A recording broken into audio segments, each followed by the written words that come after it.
আরে মা বোনেরা, আল্লাহ নবী কত কষ্ট করেছিল গো এই নারীদের অধিকার দিতে গিয়ে। ইতিহাসের পাতা সাক্ষী দেয়, দাইয়া কালবি বলে একটা মানুষ আল্লাহ নবীর দরবারে আসলো। এ আব্দুল্লাহ বেটা মুহাম্মদ, আমি একটা বড় ভুল করেছি। কি ভুল করেছো? তোমার কাছে আজকে বলবো। আল্লাহ নবী শুনতে লাগলেন, দাইয়া কালবি বলতে লাগলেন, জাহিলিয়াত যুগের কথা বলছি। আমার রাসূল তখন নবুয়তের ঘোষণা দেয়নি, তার আগের ঘটনা ঘটে গেছে।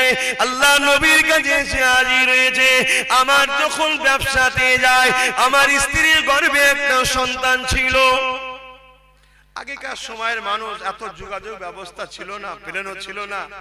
এই বিদেশে সফর যেত 3 বছর 4 বছর 5 বছর পরে আসতো, ব্যবসা করে আর করে আসতো। তা আমি যখন ব্যবসায় যাচ্ছি, আমার স্ত্রীর গর্ভে একটা সন্তান ছিল। আসুন আল্লাহ নবীর জীবন আদর্শ দেখি। নবী পাক দুনিয়া জমিনে কি পোশাক করেছেন। আল্লাহ নবী দুনিয়া জমিনে সর্বপ্রথম কালেমা দাওয়াত দিয়েছিলেন। বাবারা, লা ইলাহা ইল্লাল্লাহ আনা মুহাম্মাদুর রাসূলুল্লাহ। বাবারা, তোমাদের রব হলো একজন আল্লাহ, আর আমি মুহাম্মদ হলাম সেই রবের পক্ষ থেকে রাসূল। তারপরে নবী আমার কি মেসেজ দিয়েছিলেন? হে বিশ্বের মানুষেরা, তোমরা নারী আর শিশুদের অধিকার দাও। দ্বিতীয় কি দাওয়াত দিলেন? নারী আর শিশুদের অধিকার।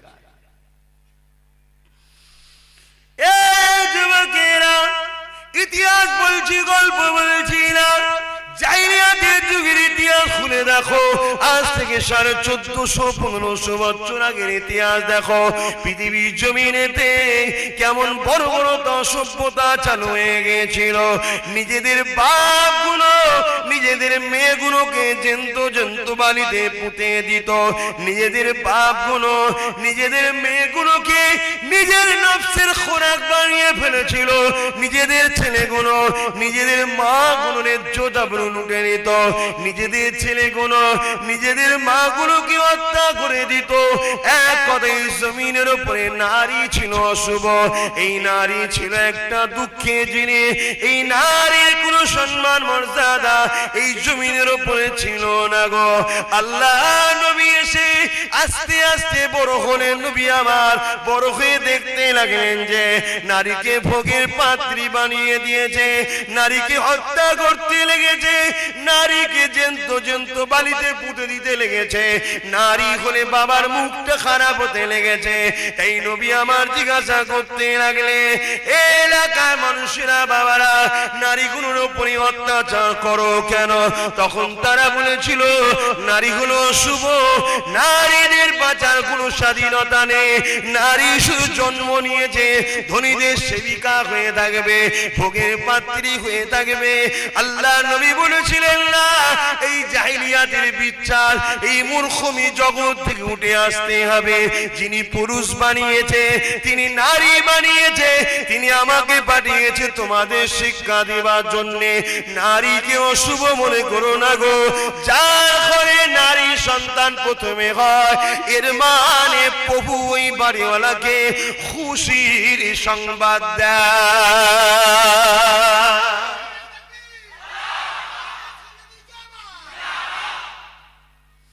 এই মর্যাদা নারীদের ছিল না।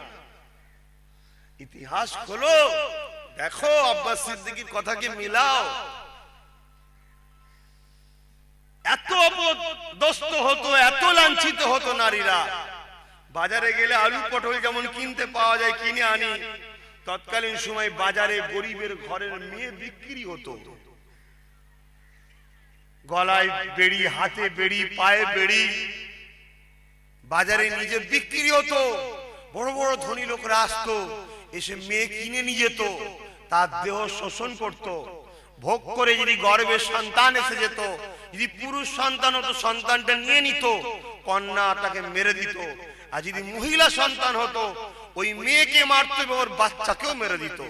এমন জঘন্য হয়ে গেছিল পৃথিবীর মানুষ। আবার সেই সমাজ কিন্তু আসছে। তার রাসূলের আন্দোলন, রাসূলের কথা, নবীর পোশাক প্রথমে ছিল হলো তাওহীদ ও রিসালাত। একত্ববাদ, আল্লাহর বিশ্বাস এবং রসুলের উপরে বিশ্বাস। তারপরেই রসুল কি বললেন? নারীদের অধিকার দাও। এই যে আজকে আপনারা দেন কি জানি না, বাপের সম্পত্তি ছেলে পেলে মেয়েও পায়। আচ্ছা তো দেন তো নাকি? কি গো আপনারা দেন তো না? মেয়ের হককে মারেন। ছেলেকে খুশি করতে গিয়ে আপনি জাহান্নামী হয়ে যাবেন। আপনাকে আপনার মেয়ের হক দিতে হবে, কেন আপনার শরীরের রস থেকে আপনার ছেলে তৈরি, আপনার শরীরের রস থেকেই কিন্তু আপনার মেয়ে তৈরি। ছেলেও যেমন হক পাবে, মেয়েও তেমন হক পাবে। এই ফারায়েজটা ছিল না, এটা তো আমার রসুল তৈরি করেছে। ছেলেরা যদি পায়, মেয়েরা কেন পাবে না? পৃথিবীর বুকে রসুল লড়াই করেছে, অনেক মার খেতে হয়েছে। তারপরে আজকে যারা রসুল মানে, তারা তার মেয়েকে কন্যা সন্তান হলে বুঝা মনে করে না, তাকে আরো আদর করে, লালন পালন করে। কেন? মহিলা হলো রহমত। জোরে বলুন সুবহানাল্লাহ।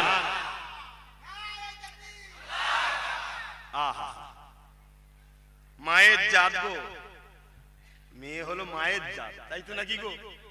হ্যাঁ, আল্লাহ নবী বসে আছে, একজন মানুষ এসে জিজ্ঞাসা করলো, এ আব্দুল্লাহর বেটা মুহাম্মদ, শুনলাম নাকি তুমি নারীদের মর্যাদার কথা বলো, বলো তো দেখি আমার উপরে কার বেশি হক? আল্লাহ নবী বললেন, তোমার মায়ের, তারপরে কার তোমার মায়ের, তারপরে কার তোমার মায়ের, তারপরে কার তোমার বাপের। এ যুবকেরা, যে সময় নারীর কোনো মর্যাদা ছিল না গো, নারী ভোগের পাত্রী ছিল, তার জিনিস ছিল, সেই পিরিয়ডে রাসূল শিক্ষা দিতে লাগলো, মা মা মা মা নারীর জাত, অর্থাৎ পুরুষের থেকে, বাপের থেকে মায়ের সম্মান 3 গুণ বেশি। আর আমরা পুরুষরাই আবার সুবহানাল্লাহ বলছি, তাই তো নাকি? আহা, কি সুন্দর শিখিয়েছে যে আমাদের সুবহানাল্লাহ বলতে দুঃখ লাগে না। কেন দুঃখ লাগে না?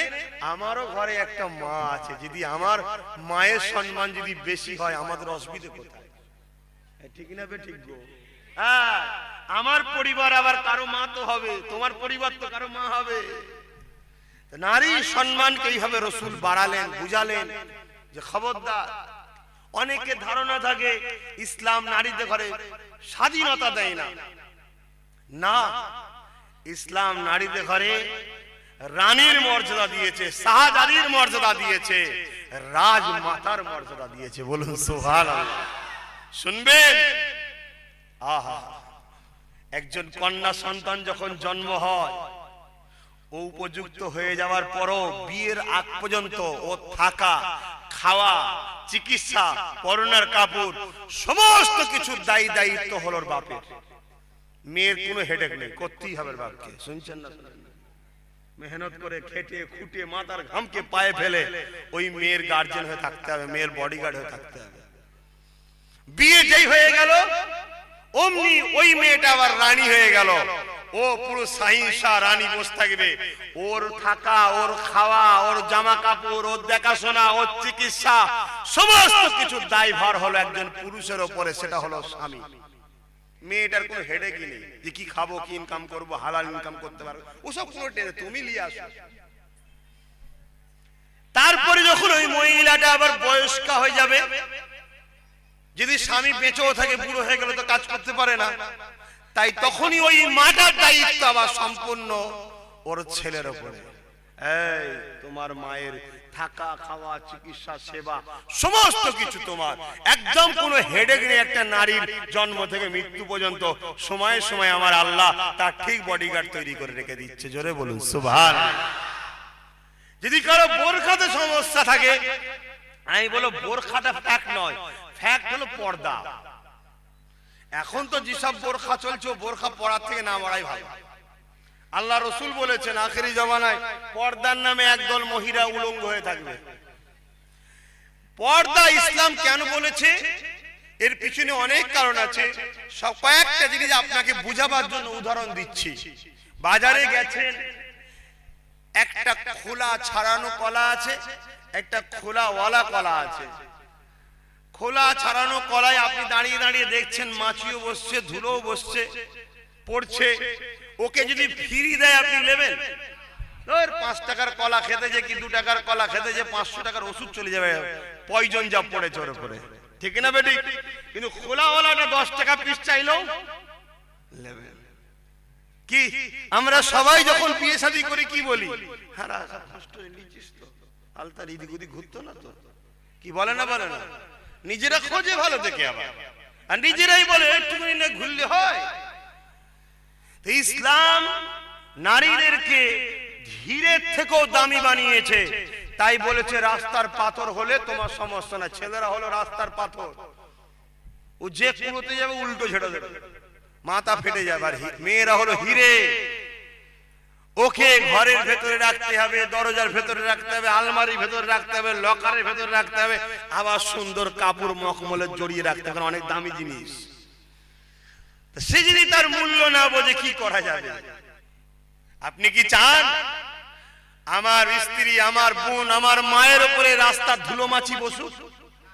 বদ নজরের, খারাপ নজরের ছেলে মেয়েরা খারাপ নজরে তাকাক ছেলেরা?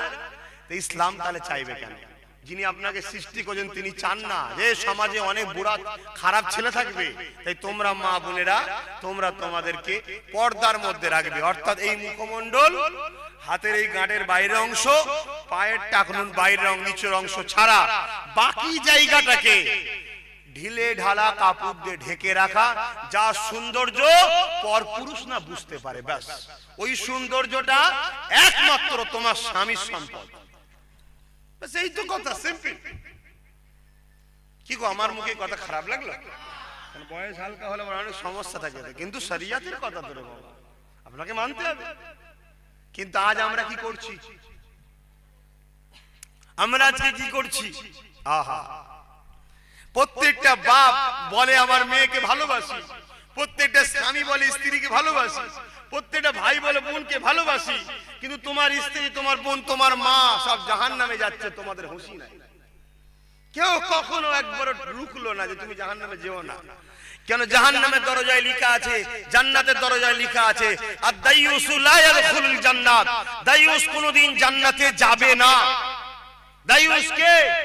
যে নারী বেপর্দা হয়ে স্বামী ছাড়া পরপুরুষের কাছে প্রকাশ হয়। তোমার প্রয়োজন বাইরে বেরো, ইসলামে কোনো বাধা নেই, পড়াশোনা করো, চাকরি বাকরি কোনো সমস্যা নেই, কিন্তু ইসলাম বলেছে হে নারী, তোমার এই অংশটুকু ছাড়া বাকি অংশ তোমার সৌন্দর্য, যেটাকে তোমায় ঢেকে রাখতে হবে। তোমার পুরুষ, তোমার স্বামী ছাড়া অন্য কারো কাছে প্রকাশ করার তোমার অধিকার নাই। এটা তোমার রবের হুকুম, এটা আব্বাসের থেকে হুকুম নয়। কোন মেয়ে যদি মনে করে যে তোমাকে জ্ঞান দিতে হবে না, মা বোন আমি জ্ঞান দিতে আসি না, আমি কে জ্ঞান দেবার? কিন্তু তোমায় যে সৃষ্টি করেছে তার হুকুম এটা। যিনি তোমায় সুন্দর করিয়েছে, যিনি তোমাকে যৌবন দিয়েছে, যিনি তোমাকে রূপ দিয়েছে, যিনি তোমাকে কানা বানাইনে, যিনি তোমাকে কত সুন্দর নকশা দিয়েছে, তার হুকুম এটা। যদি সেই তার দিয়া জিনিস তুমি হিফাজত করতে পারো, তাহলে তিনি তোমাকে জান্নাতে জায়গা দেবে। আর তার দিয়া জিনিস যদি তুমি তোমার তার বিরোধিতে লাগাও, তাহলে তোমাকে জাহান্নামে জায়গা দেবে। আরে মা বোনেরা, আল্লাহ নবী কত কষ্ট করেছিল গো এই নারীদের অধিকার দিতে গিয়ে। ইতিহাসের পাতা সাক্ষী দেয়, দাইয়া কালবি বলে একটা মানুষ আল্লাহ নবীর দরবারে আসলো। এ আব্দুল্লাহ বেটা মুহাম্মদ, আমি একটা বড় ভুল করেছি। কি ভুল করেছো? তোমার কাছে আজকে বলবো। আল্লাহ নবী শুনতে লাগলেন, দাইয়া কালবি বলতে লাগলেন, জাহিলিয়াত যুগের কথা বলছি। আমার রাসূল যখন নবুয়তের ঘোষণা দেয়নি, তার আগের ঘটনা ঘটে গেছে। আল্লাহ নবীর কাছে এসে হাজির হয়েছে। আমার যখন ব্যবসাতে যায়, আমার স্ত্রীর গর্ভে একটা সন্তান ছিল। আগেকার সময়ের মানুষ এত যোগাযোগ ব্যবস্থা ছিল না, প্লেনও ছিল না। এই বিদেশে সফর যেত, 3 বছর 4 বছর 5 বছর পরে আসতো, ব্যবসা করে আর করে আসতো। তা আমি যখন ব্যবসায় যাচ্ছি, আমার স্ত্রীর গর্ভে একটা সন্তান ছিল। আমার স্ত্রীকে বলেছি সন্তান আছে দেখে আমি বিদেশে চলে গেছি। 3.5-4 বছর পর বিজনেস করে এসেছি। আসার পরেই স্ত্রীকে জিজ্ঞেস করছি, হ্যাঁ গা, তোমার গর্ভে যে সন্তান ছিল ওই সন্তানটা কন্যা না পুরুষ? শুনছেন ভাই? কেন তাদের ধারণা কন্যা মানে অশুভ, মারতে হবে, মেরে দাও। আজও ধারণা তৈরি হয়েছে ছেলের বাপ বুক ফুলিয়ে করে বিয়ের সময়, আর মেয়ের বাপ একটু মাথা হাট করে থাকে। কেন থাকে মাথা হাট করে? তোমার মেয়ে কি বানে ভেসে এসছে? আমার রাসূলের আদর্শ শোনো। আমার নবী যখন বাইরে থেকে কিছু কিনে আনতেন, আমার রাসূল শিক্ষা দিয়েছেন আগে তোমার মেয়েকে দেবে, মেয়ে খুশি মতো নিজের পছন্দ করবে, তারপরে ছেলেদের বাদ দেবে, কারণ মেয়ে পরের ঘরে চলে যাবে। আরে ওই দাইয়া কালবি এসে স্ত্রীকে জিজ্ঞেস করছে, তোমার মেয়ে গর্ভে যে সন্তান ছিল সন্তানটা কই? স্ত্রী ঘাবড়ে গেছে, কেন আল্লাহর মর্জি কন্যা সন্তানই হয়েছে, কন্যা সন্তান হয়েছে। আর মা যেমনই হোক, যে সময়ের হোক, যে ধর্মেরই হোক, ভাই মা একটা আলাদা জিনিস, ঠিক না বেঠিক গো? সে হিন্দু হোক আর খ্রিস্টান হোক আর পাঞ্জাবি হোক, মায়ের দিল একটা আলাদা দিল, প্রভুর পক্ষ থেকে তৈরি। সব মায়ের অন্তরটাই নরম, সব মাই দয়ালু, সেও কিন্তু নারীরই জাত। তো সেই জায়গায় মা বিভিন্ন বাহানা খাটাচ্ছে। আরে আছে দেখবেন, ও গেছে নানির বাড়ি ঘুরতে, ইটা সিটা বলে যাক বাহানা করছে। তোর ব্রেন সবসময় চঞ্চল করছে, কেন গাছ বড় হয়ে গেলে কাটতে গেলে লোকের নজর পড়ে যায়, ছোটবেলায় উপড়ে ফেললে লোক বুঝতে পারবে না। কি এটা বড় হয়ে গেলে অসুবিধা আছে, পেরেশানি আছে। একদিন মক্কায় একটা মেলা হতো, তখন আমার রাসূল আসার আগে একটা মেলা হতো, ও কাজের মেলা। আজানটা দিয়ে দিই।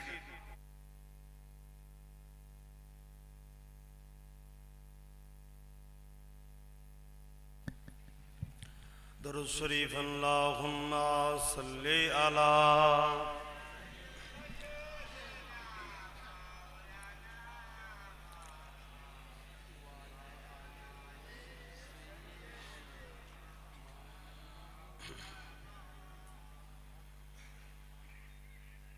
দিনের নবী মুস্তাফা মোর মুহাম্মদ রাসূল, কুল জাহানের অন্ধকারে তুমি আর এক ফুল। নবী আমার কেঁদে বলেন, ও আমার চাচা,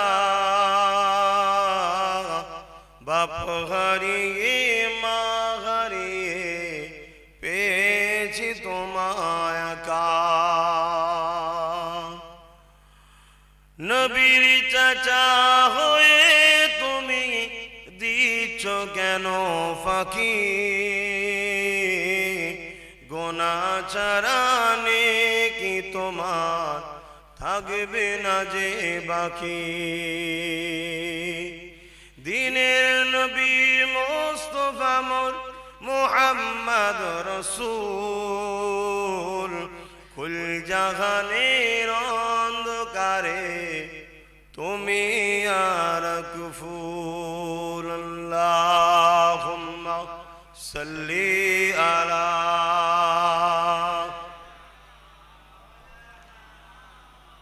ওয়ালা আলি সাইয়্যিদিনা। আমার বাপ মা ভাই বোনেরা, যে কথা বলছিলাম, নারীদের উপরে কি জুলুম অত্যাচার হয়েছে ইতিহাস তার সাক্ষী দিচ্ছে। আল্লাহ রাসূলের কাছে এসে ওই দাইয়া কালবি শোনাচ্ছে যে আমি জাহিলিয়াতের মধ্যে ছিলাম, অন্ধকারের মধ্যে ছিলাম, আজ আপনার মুখে শুনেছি আপনি নারীদের অধিকারের কথা বলেছেন। তা আমি জীবনে এইরকম একটা অন্যায় করে ফেলেছি। কি অন্যায়? আমি আমার পরিবারকে বারবার জিজ্ঞাসা করছি সেই কন্যাটা পুরুষ না মহিলা। আমার কন্যা কোনো উত্তর না দিয়ে বিভিন্ন, আমার স্ত্রী কোনো উত্তর না দিয়ে বিভিন্ন বাহানায় আমায় চাপিয়ে রেখেছে। মক্কায় একটা মেলা হতো, ও কাজের মেলা, যেখানে বড় নোংরা বেশরিয়াতি কাজ হতো, পাপ কাজ হতো, অনেক বড় কথা। সেই মেলায় নিয়ে যাবে বলে ওই বাপ তখন তার স্ত্রীকে বলতে লাগলো যে আমার মেয়েকে একবার দেখাও, আমার বাচ্চাটাকে একবার দেখাও, কি সন্তান দেখি। 3, 3.5 কি 4 বছর বয়স হয়ে গেছে। নিয়ে এসেছে। সে দাইয়া কালবি বলছে যখন নিয়ে আসে, ফুটফুটে চাঁদের মতো এত সুন্দর দেখতে, কিন্তু মেয়ে যখন দেখেছি আমার ভেতরে দাও দাও করে আগুন জ্বলছে, কখন একে মারবো। কত বড় হিংস্র হয়ে গেছিল মানুষ দেখুন। এজন্য রাসূলরা আসে যারা এসে মানুষকে পাপ কাজ থেকে ভালো রাস্তায় নিয়ে আসে। মুহাম্মদ সাল্লাল্লাহু আলাইহি ওয়াসাল্লাম শেষ মেসেঞ্জার রাসূল, জোরে বলুন সুবহানাল্লাহ। হুজুর, আমি আমার স্ত্রীকে বুঝতে দেব না বলে আমি দেখতে লাগলাম। হঠাৎ করে আমার স্ত্রী মেয়েকে বলতে লেগেছে, ওটা তোমার আব্বু, তোমার বাবা। তখন সে ছুটে এসে আমাকে আব্বু আব্বু করে, বাবা বাবা করে আমায় জড়িয়ে ধরেছে। আমার স্ত্রীকে বুঝতে না দিবার জন্য আমি তাকে কোলে নিয়ে আদরও করতে লাগলাম, যাতে আমার স্ত্রী মনে করে জোর হয়তো মেয়ের উপরে টান এসে গেছে, নাই আমার হয়তো একা ছাড়বে না, আর বড় মতো হয়ে গেছে। তো অনেক আদর করতে লাগলাম। কয়েকদিন পরেই মেলা আসতে লেগেছে। আমি স্ত্রীকে বুঝিয়ে মেয়েকে সাজিয়ে দিতে বললাম, আমি মেলাতে নিয়ে যাব। ইতিহাস বলছি, গল্প না, ইতিহাস বাস্তব। তো মেয়েও বড় খুশি, আব্বার সাথে মেলায় যাবে। তো সাথে করে আমি নিয়ে যেতে লাগলাম, কিছুটা কোলে করে নিলাম। আমার স্ত্রী দূর থেকে দেখছে আমি কোলে করে নিয়ে যেতে লাগলাম। যখন চোখের আড়াল হয়ে গেলাম, তখন মেয়েকে কোল থেকে নামিয়ে দিলাম। নামিয়ে দিয়ে বড় দ্রুত হাঁটতে লাগলাম। আমার বাচ্চা আমার সঙ্গে হেঁটে পারছিল না, আমার সঙ্গে চলে আমার বাচ্চা পারছিল না। কিন্তু একবার জন্য আমার এই বাচ্চার উপরে মায়াও হয় না। সে শুধু পিছন থেকে ছোটে আর বলে, আব্বা আমি তোমার সঙ্গে ছুটে পারছি না, হেঁটে পারছি না, তুমি একটু আসতে চলো না, আমায় কোলে লাও। মরুভূমির গরম বালির উপর দিয়ে আমি অনেক দূর চলে গেলাম। একটা জায়গায় গিয়ে দাঁড়ালাম। আমার মেয়ে বলছে, আব্বা এখানে তুমি দাঁড়ালে কেন? আমি তাকে বললাম যে তোমায় মেলায় নিয়ে যাবো, কিছু অর্থ দরকার, তো আমার এক জায়গায় অর্থ রাখা আছে বলে বালি খুঁড়তে লাগলাম। আমার মেয়ে ভাবছে আমার আব্বু অর্থ বার করছে, আমার সাথে খুঁড়ছে। যখন খুঁড়তে খুঁড়তে খুঁড়তে আমার গায়ে বালি লাগে, ছোট্ট হাতে সুন্দর মেয়েটা, বাচ্চাটা আমার গায়ে জামা টামা ঝেড়ে দিচ্ছে। তথাপিও হুজুর আমার মনে একবারও মেয়েটার উপরে দয়া হলো না। আমার মেন্টালিটি, ও হচ্ছে কুলাঙ্গার, ও অশুভ, নারীর অধিকার নেই, নারী থাকা যাবে না, মেরে দিতে হবে, এই চিন্তা আমার। যখন অনেকটা গর্ত করে ফেলি, আমার মেয়ে তখন উঠে দাঁড়িয়ে যায়। দাঁড়িয়ে গিয়ে বলে, আব্বু তুমি কি আমাকে এখানে মেরে দেবে অন্য বাপেদের মতো? জাহিলিয়াত যুগে জন্ম জেলায় সে তার তো খবর রাখে, মেরে দেবে।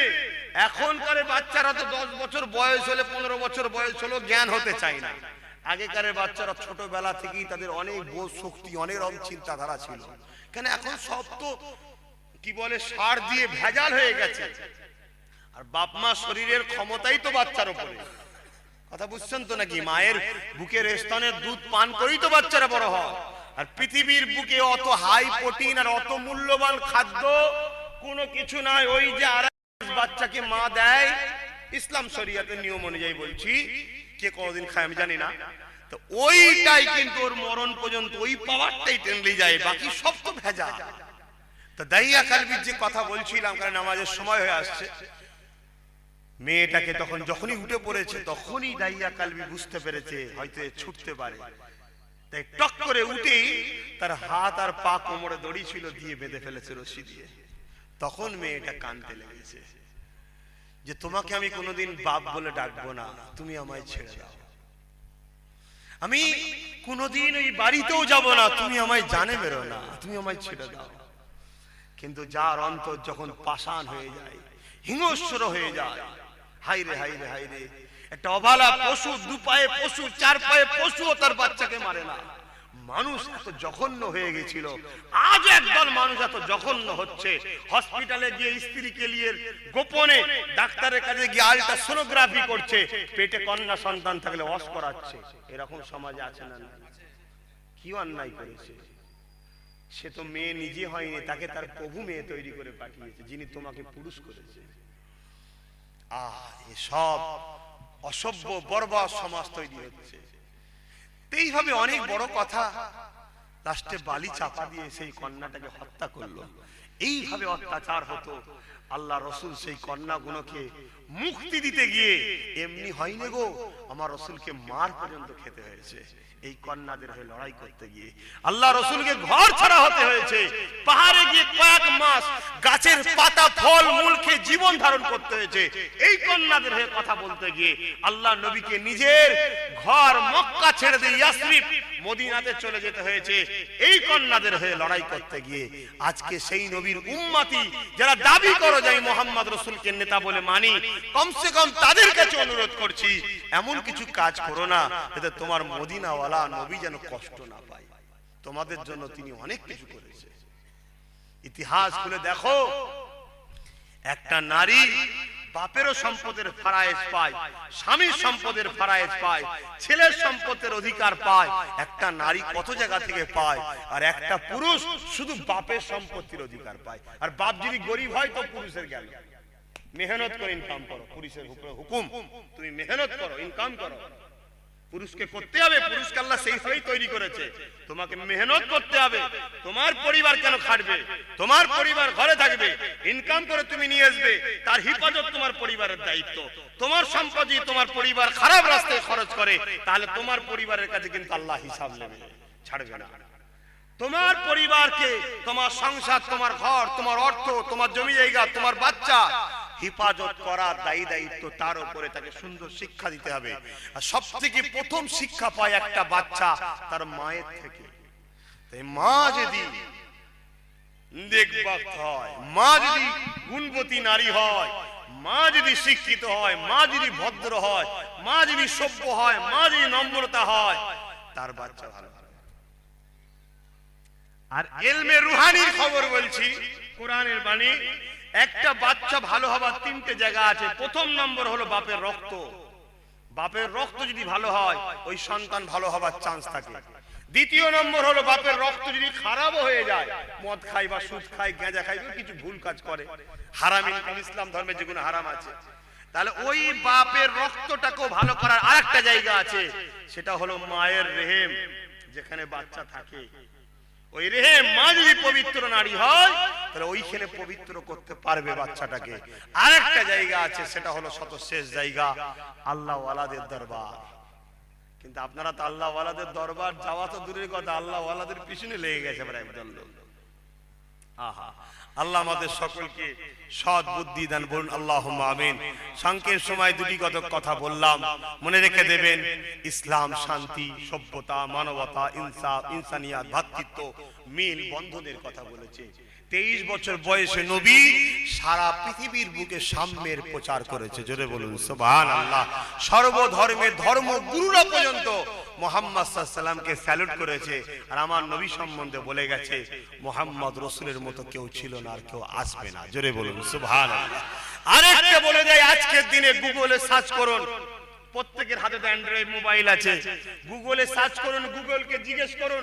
এখন তো জিজ্ঞেস করলেই হবে কি কি সিস্টেম দুনিয়া। এই বুদ্ধিটা মানুষের মাথায় কে দিয়েছে? আরে তাহলে তিনার কুদরতি জ্ঞান কত, তিনি বুদ্ধি দিচ্ছে, আমরা তৈরি করছি। তিনি বুদ্ধি দিয়েছে এমন, গুগলে যে সার্চ করো পৃথিবীর বুকে শ্রেষ্ঠ মানুষকে, পৃথিবীর বুকে শ্রেষ্ঠ সর্বদিক দিয়ে চরিত্রে, আখলাকে, গুণে, ভদ্রতায়, সভ্যতায় সর্বদিক দিয়ে উত্তমকে আজও গুগল সাক্ষী দিচ্ছে, একটা নাম উঠছে মুহাম্মদ, মুহাম্মদ, মুহাম্মদ, জোরে বলুন সুবহানাল্লাহ। আরো জোরে বলুন। তিনাকে আমি নেতা বলে মেনেছি, তিনাকে আমি রাসূল বলে মেনেছি। আপনাদের বলবো মানুন, কিন্তু মুখে বললে হবে না, মানার মতো মানতে হবে। কথা বুঝে আসছে না? শুধু নারে তাকবীর, আল্লাহু আকবার, নবী পাকের উম্মত আমরা বললে হয় না, তোমাকে আমাকে বাস্তবে দেখাতে হবে। নবীর উম্মত কাকে বলে? রাসূল বলেছে, যে পাড়া প্রতিবেশীকে কষ্ট দেয় সে আমার উম্মত নয়। তোমাকে পাড়া প্রতিবেশীর সঙ্গে সৎ ব্যবহার করতে হবে।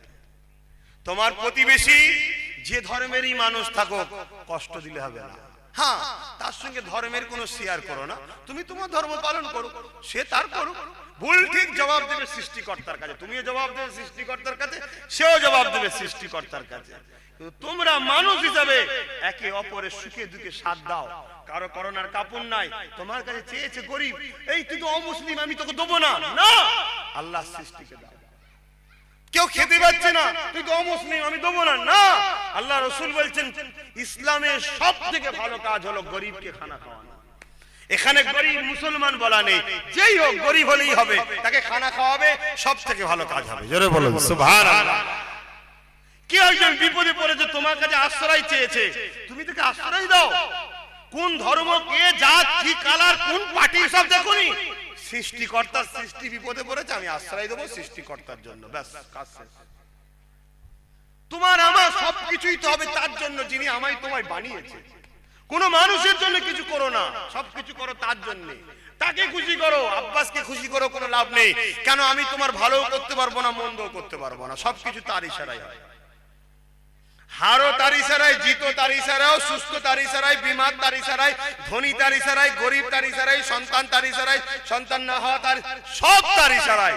কিন্তু কাউকে ধনী করে পরীক্ষা করে, কাউকে গরিব করে পরীক্ষা করে, কাউকে জিতিয়ে পরীক্ষা করে, কাউকে হারিয়ে পরীক্ষা করে, কাউকে বিমার দিয়ে পরীক্ষা করে, কাউকে সুস্থ হয়ে পরীক্ষা করে। সব পরীক্ষা যে আমার সৃষ্টি আমার ফায়সালাই রাজি না বেজার।